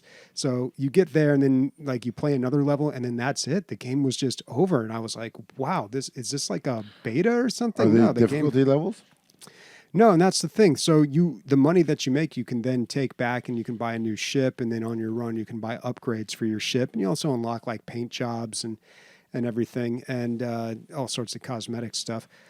But it didn't seem like there was a difficulty level. I need to explore the game a little bit more because when you do buy the new ship and you start out again, it's just very easy, and it's a chore just getting through the first couple of levels because they're just super easy. There is an inspector that boards your ship at some point, and we have not ran into him. So I feel like there's more of the game that we haven't explored. So I would actually really like to play more of this and get to more of the harder stuff. Because when we say it's like Overcooked, that's overselling it a little bit. It is not nearly as challenging, and I think that's a good thing. Overcooked can be a little too challenging. There's not enough room to goof off there. And True. in this game, there's room to Bobby's have fun. like, yeah, in this game you could have 2 goof offs while 2 people actually do the work. Oh, And- no they way, were dude. doing- they No were doing fucking those. way. No. This guy's burning 30 CDs, pressing 1 button. I'm fucking entertaining. I'm on the fucking radio. I'm managing power. Jesus Christ. Don't even. It's the front of the room versus the back of the room. Yeah, we dude. had the It's we had really- the the Gordon Lightfoot, which was The sniper. fucking Gordons. Yeah, Well- he was the one running around diverting power and like running around and doing a lot of stuff. I think the Bobby- laziest one was probably me. No, and then the last thing is like Bobby's like, it was easy. I was just pushing the radar button. Meanwhile, you guys are fucking sweating in the back, fucking serving up No, we were all doing quite a bit of stuff. frappes. But what happens with the passengers is you've got to keep them happy. So you could get a big TV screen and put it up there, but then you've got to divert power to that TV screen. So maybe you can't power on the navigation or power on the gravity. You have to make choices. But what also happens at the very bare minimum, if they're getting cranky and they need entertainment, you can dance for them. And that's where the rhythm game comes into effect. It becomes this little rhythm game, and you have this circle, this area effect where you can entertain them. Which is kind of funny because what's great about this game is it really creates all these really funny situations naturally. So to give you an example, there was a time where we're maybe a minute out from the end of the level, and we've got a passenger who is going to barf, and you see the stink lines coming out, and they're ready to go, and we're like, oh no, she's going to blow, do something. And you can stop off and like clean your ship or stop off at bathrooms so they can relieve themselves, but there's none of that in sight. So we either have to burn a lot of fuel using our boosters to get there and just hope she doesn't puke in time. It's like real life, you got a kid Yeah. on board, like they're going to barf, what do you do, So we had a lot of situations where it was just like, you need to punch it. No, we don't have enough fuel. It's like she is going to puke everywhere, and then everybody's going to puke, and we're going to get a super low rating. Our 5-star is going in the trash. We're going to be Spirit Airlines here. But Bobby, if that's what they were trying to like do when they made this game, not like if you could pass it or not pass it, it was like, can we make enjoyable experiences? Did they do what? Yeah, I think they did a Yeah. good job. I think they did a Yeah, good and In I that, love that the case, look. who cares how hard it is? I think. Well, I don't think if the game was harder, then I don't know if it would be as much fun. So I'd like more stuff and more challenges and buy upgrades so we can keep up Yeah. with it. I'd like to scale and progress, but I definitely don't want it to be Overcooked because I think Overcooked is a great Too game. hard. But I feel like I've never had a good game of Overcooked because somebody's always drunk or somebody's distracted. hey, man. I don't like Overcooked at all because it brings me back to working in the service industry, and the game just feels like fucking work. And this game did not. I feel like we were all was your job, doing a Daze? lot. I was an expedite for like over a 200 capacity like barbecue place in Detroit, and I also did food running. No, as well. in this And- game. Oh, in this game. Oh, my bad. I thought. Well, no, I was.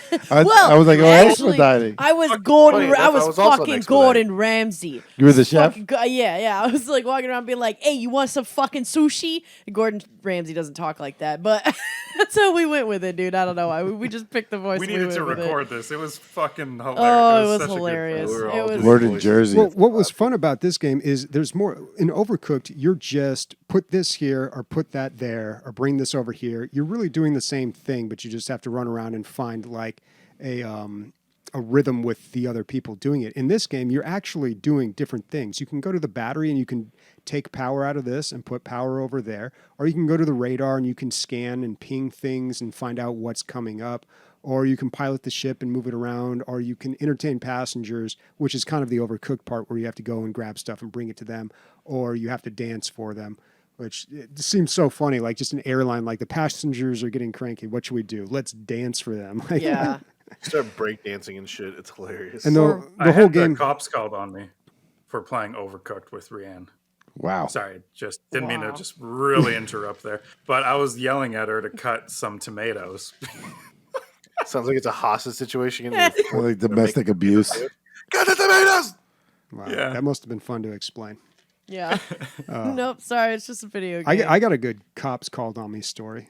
Sure. Yeah, that was not warranted this time. But I was driving one time, and I had this old, Emilio, you might remember the Malibu. I had this old do. 73 Malibu, and I had these big subwoofers in the back. And I would just crank that shit up, and it would just like boom. And the thing would rattle because, it's a 73 Malibu. So I'm sitting at a red light, and I see somebody, and there's like these two older guys, and like one of them's on his cell phone, and he leans over to me, and he's like, hey, what you got back there? And I'm like, oh, this guy wants to know about my stereo. It's kind of old for that, but okay. And I'm like, oh yeah, man, I got like 212s back there. I got 1,000-watt JW pushing, or JL audio pushing it. And I'm like, and he kind of looks at me like, okay. And then he drives off. I'm like, well, that was fucking weird. Okay. So then I drive home like a couple blocks and I park, and like 3 cop cars like swerve up on me. And I'm just like, woo, okay, time out. What's going on here? And they're like, yeah, we got a call that you got somebody in your trunk trying to get out.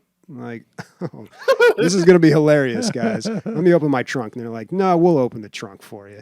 They seriously thought I was going to like pull out guns or something like that. Like, relax, guys. They're like 212s, huh? You got 2 12-year-olds in your trunk? 2 12-year-olds in my trunk. Yeah. Yeah. A pedophile. Sorry. Wow. Audio file. Yeah. Yep. So that was Spacelines from the far out. All right. Fantastic game. Days. Looking forward to playing some more. Can you hit him with some DLG con stuff? Yeah. So, we've got still DLG Con coming up. It's going to be in Austin, Texas.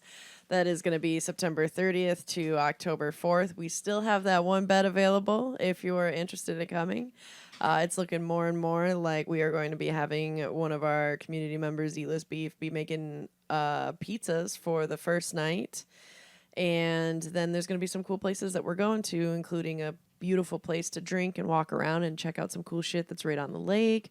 We're going to be on the lake. There's still talks of renting a pontoon and riding the lake around. Otherwise, there's a pool and a hot tub and all kinds of fun stuff, including everybody here and a lot more people to come. So it's going to be a great time. So if you're interested and you want to do that, you can find our Discord through dlgaming.net. And in our Discord, there is a channel called DLG Con Planning. And you can click on that. Up in the top right corner of Discord, there's the pinned, kind of looking like a little thumb pin or whatever. And you can click on that. And in the pin channel is a document with all the information of how you can get to DLG Con. Or if all that shit's way too confusing for you, you can always DM me on Discord. And that's Days. I think it's Days 313, or it might just be Days. And so, yeah, you can ask me any questions if you got any of them. Speaking of questions, we can move on to listener questions. Before we get to listener questions, I just want to bring up the DLG Gaming Patreon. You can subscribe for just $5 a month. We don't do tiers and everything like that. We just do how long you've been subscribed. For $5 a month, you immediately get a shout out on the podcast when you sign up. A green Discord name, which if you haven't joined our Discord, join it.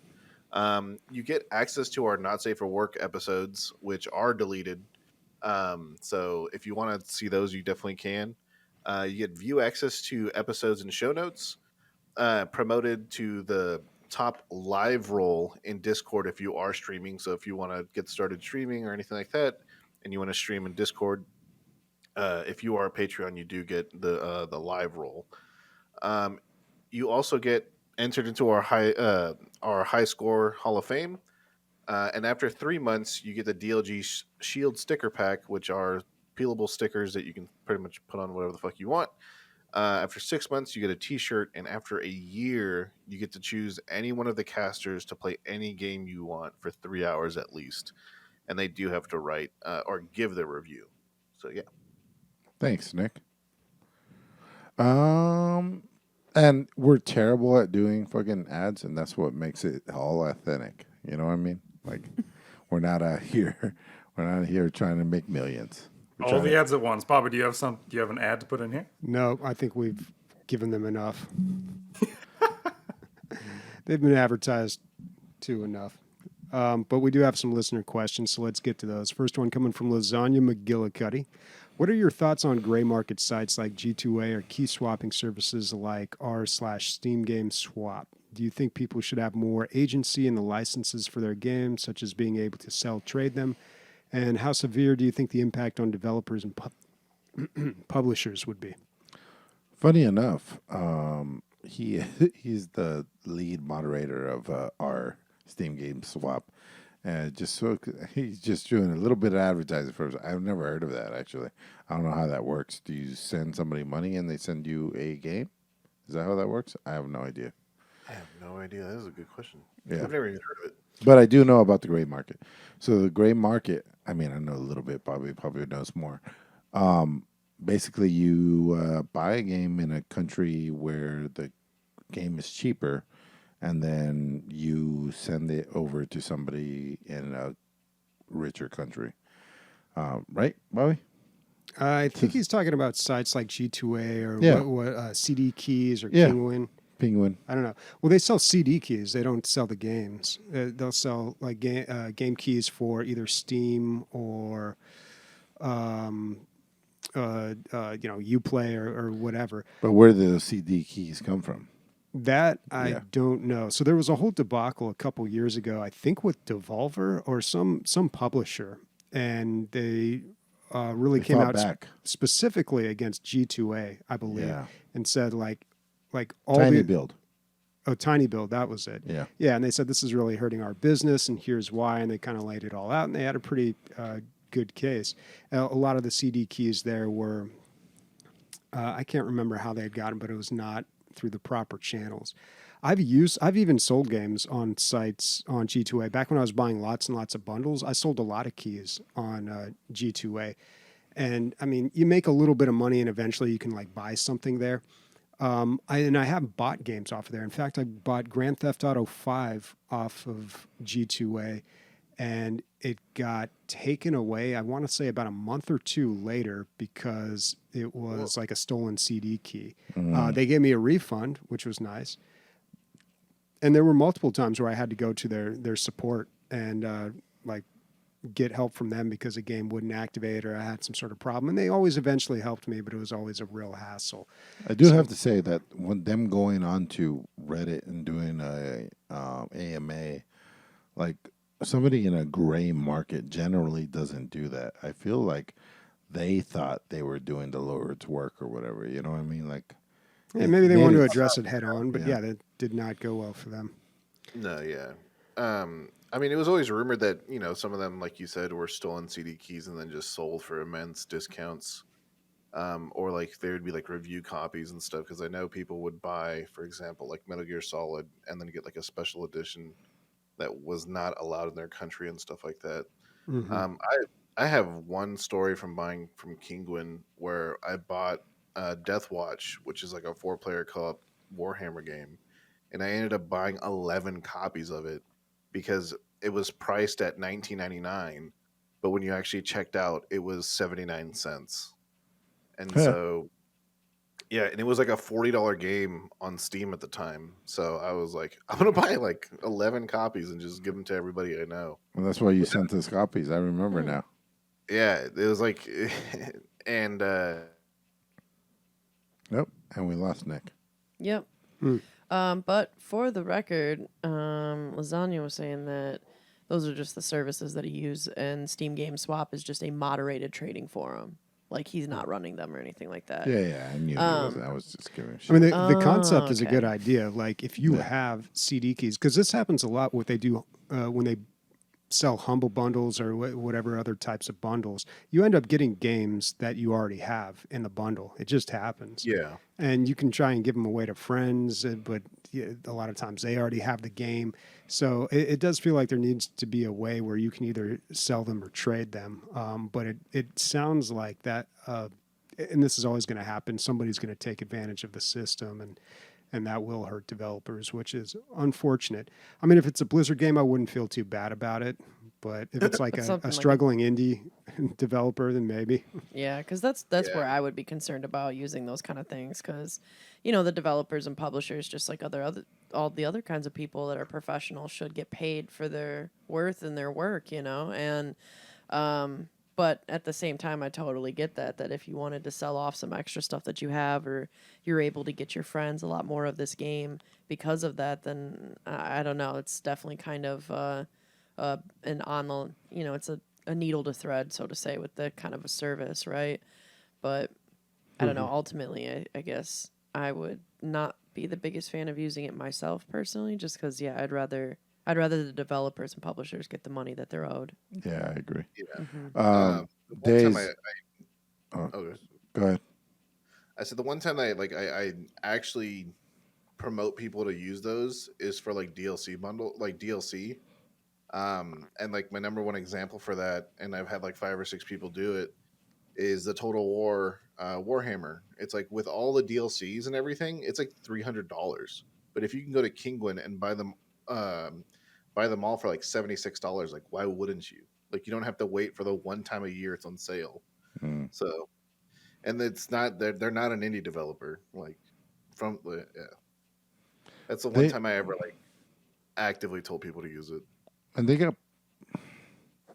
they got paid what they expected they were gonna get paid when they sold those CDs to that country.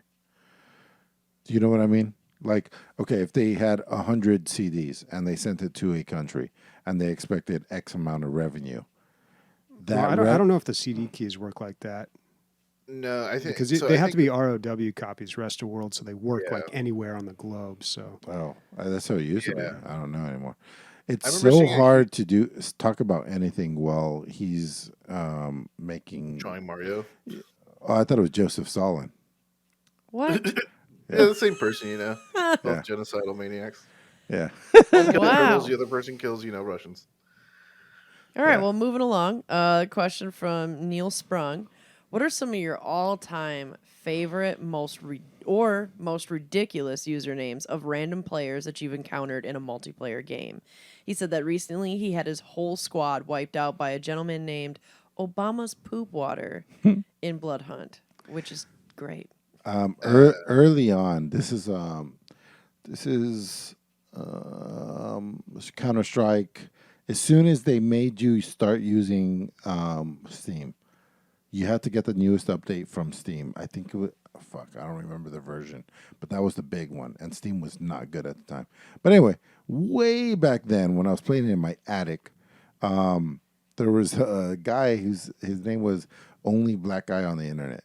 And I thought it was so funny because at the time, and I was like, "Yeah, I can fuck it." He's probably the only one that I'm playing against this whole time, or whatever. It was funny, man. I thought it was great. yeah, And then kind of you make find out he yourself was a target dark. with that name, though. Unfortunately, Yeah. Oh yeah. Oh, For me, I used to play Counter Strike as well, and funny enough, it's the same kind of story. Me and my friends were playing, and we got the enemy's team name was Microsoft Office Suite, and every player and their emblems were from the Microsoft Office Suite. So you had like pretty Microsoft good. Word, It's pretty Microsoft good. Excel. We got annihilated. And then my own, we kind of copied it a little bit when we played Rocket League. We were all different parts of Darth Maul, and so one of us was Darth Maul's legs, and the other one was Darth Maul's waist, and then the other person was like Darth Maul's top half, and it was just perfect. That's not nearly as good, but good, nice try.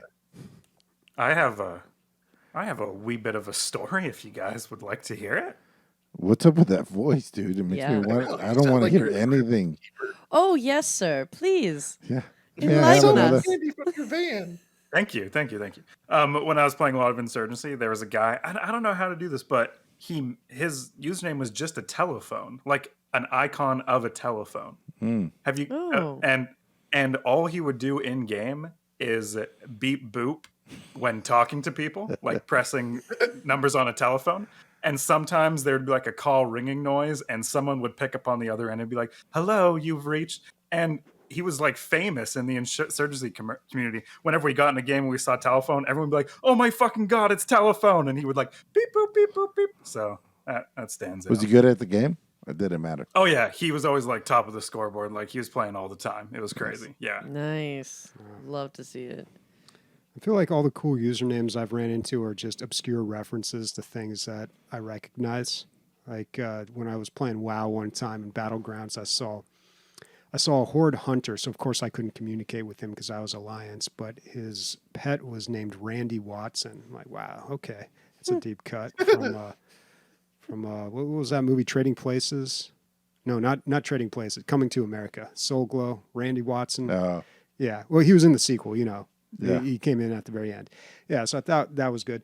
And then, God, I used to run into a lot in Heroes of the Storm.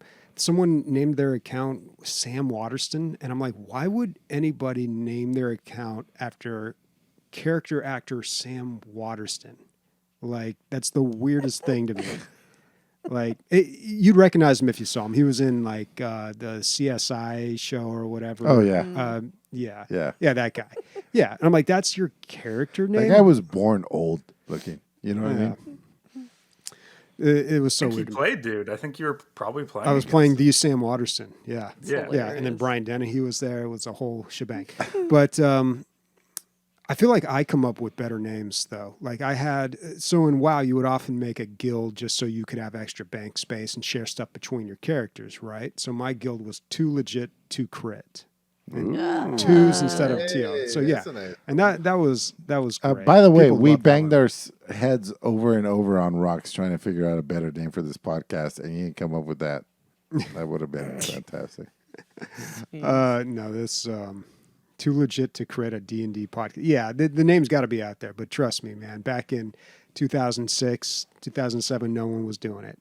I haven't played WoW, so I'm just theorizing here. But didn't most people join a guild to play or maybe meet friends? And Yeah, you could do that.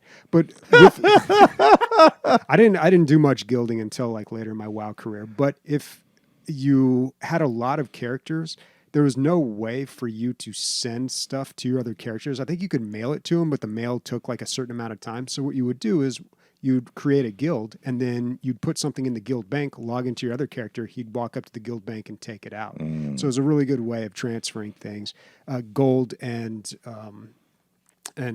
items between characters. Days, you got anything? Yeah, definitely. Oh yeah. Back in with the original Modern Warfare 2, when I was playing that, I was playing a lot with this person.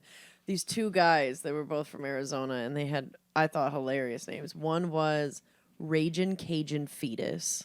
Ooh, jeez. Ridiculous. It's abrasive. Yeah, but that was wild. Like, that's perfect Yeah. for a toxic game like Modern Warfare 2. You know what I mean? And the other one was Chief Slap-a-Butt, which was fun, too. That's And a good so there's a lot of them, though. I feel like there's a lot of good games. I think just even... Your buddy that you brought here, I like his name. Oh, Duder McBadass? Yeah. Jew for You's community's got some funny names. Like Jew for You on Call of Duty is Fat Dong Pounding You, which is a good one. There's another guy called Trash from Florida. His username on Call of Duty is Florida Man. So you just get killed by Florida Man, which is hilarious. Yeah. Yeah.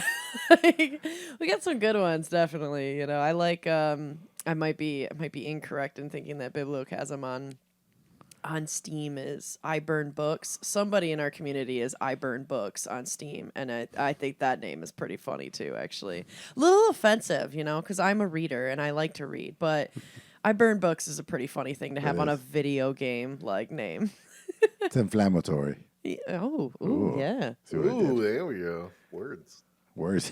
All right. Let's wrap this. How do we end these things? What do we do? Well, we've got one more listener question, but I think we've already answered it. Warconius asked, what are your top highlights from the recent game announcements like Spider-Man for PC, Callisto Protocol, Last of Us Remake for PC, Dark Tide, Ninja Turtles on Game Pass, Alien Dark Descent, and Midnight Suns? Lots of stuff coming to PC from Sony. A lot of stuff. And it's Yeah. People think there's going to be It's a good, Game man. Pass. yeah. Sony Game Pass. Yeah, I think we Yeah, certainly partnered covered with our Epic. top. I think we definitely covered our top highlights for the first half of this. Yeah. Real quick, going back to the I Burn Books, yeah, we have Bibliochasm in the Steam chat right now saying that he used to own a bookstore, so that's the irony, is that he used to own a bookstore, but he burns books now, so... I love Biblioclasm. I think it's such a good name. Days, can you do the wrap up on what we talked about? Oh my god, Hit it. all right. Hit it. Well, on the radar was the Callisto Protocol, Layers of Fear, Starfield, The Quarry, Elder Scrolls Online High Isle, Rotwood, Tactical Breach Wizards, Lost Castle, Marvel's Midnight Sun, Stormgate, Diablo 4, High on Life, As Dusk Falls, Flintlock, The Sage of Dawn, Scorn, Goat Simulator 3, The Altars. Highlights include Metal Hellsinger, Floppy Nights, Black Mesa, Tiny Tina Wonderland, V-Rising, Spacelines from the Far Out. Damn, I tried to do it on one breath, couldn't. Had to take That was three. incredible. Yeah, get with Dude, it. that was really good. Sniper was changing the color and the tones the entire time she was reading. That was incredible. Yeah. You're well, Sobriety's great, dude. we found that We found a new person to be doing our wrap up. Oh, great! I'm rewarded with more work. Love it. All right. Well, what's everybody playing next week? We didn't do Jurassic Park. You guys have to play it a little bit. You have to play it a little bit. I'm not even play going to it be on the somewhere. next. Nick, episode. it's free. I will download it from Game Pass this time. Yeah. Yeah. It was too packed of a show to cover it this week. So this is the week's. Sick. I have been playing Tomb Raider. I've been enjoying it. I'm having a good time. The combat's a little laughable, but it's not about the combat. It's about the exploring. I have a really good time with it, actually. Nice. Yeah. And she's not distractingly proportioned anymore. She's just like a Oh, she's like a real woman. like an athletic. She's female. not 40% boob. Yeah. Yeah. It's funny. There's a setting where you pick the outfits, and some outfits give you perks. But anyway, one of the perks is like one of the old outfits from like you can load up like a 16-bit version of her, and you're like, what is this doing in this game? It's That's funny. stark contrast. Yeah. Oh, I bet. So I'm going to continue with that, and that's about it, I guess. Yeah, that and Tiny Tina's whenever John's on. Bobby, I cannot remember what I was going to play. I saw it earlier, and I was like, "That's what I'm playing this week." Like, of course, that's my answer. But I can't remember what it is, and I'm looking through. I think it was on Game Pass. So I might just check out RoboQuest. I know you've been talking that game up a lot and saying it's better than Gunfire Reborn. So maybe I'll check that out. And it's not early access. They call it something different on Game Pass. Yeah. It's like something preview. yeah, They got like a preview. Yeah, I think Yeah, that's what it is. it's a different name, but it's basically early If access. I'm on though, I'll play with you for sure. Yeah, I'd be interested to check that out, and I think it'd be better. The proper way to do it would be with other people. Yeah. I'm hoping that we can play some more Spacelines from the Far Out as well this week. And myself, I'm looking forward to playing some Elder Scrolls Online High Isle, so that way I can see how the story pans out with that one.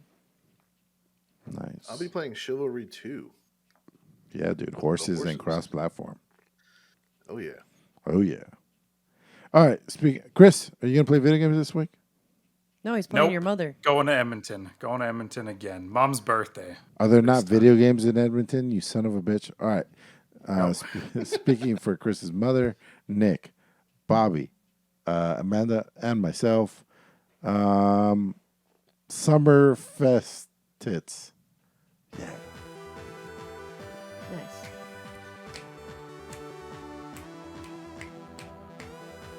God, I cannot remember that game. What's it? What did it have to do with? What color was it? What was the color of the title? I'll figure it out. I hope I will. Now I'm committed to RoboQuest, though.